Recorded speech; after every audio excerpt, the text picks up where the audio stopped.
If you're looking for an affordable sandal, ito yung ma-recommend ko sa inyo.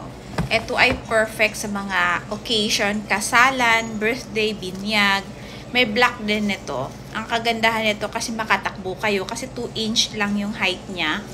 And ang sexy, may pa-beads dyan. Tapos ito, i-ribbon nyo to. Pwedeng sa harap, pwedeng sa likod.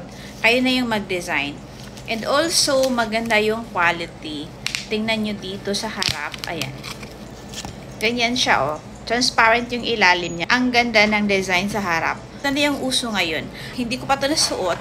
Pero soon, isusuot ko to pag may occasion. Kasi sayang naman panlakad everyday, diba? So, pag may binyag, may birthday, ayan. Ang cute! So, ipapakita ko sa inyo with different style. Suotin ko. And take note, this is only very affordable. Wala pa tong 500 peso. Nasa 300 plus lang to. And yung size niya, true to size, hindi na kayo mag-upsize kasi eksakto yung sizes nila. Ayan. Here is the first style na ipapakita ko sa inyo.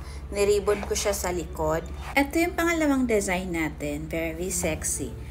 Ayan. Naka-X yung ribbon niya dyan. And then, nakatali sa likod. For our third design, ayan. Naka-ribbon siya sa harap.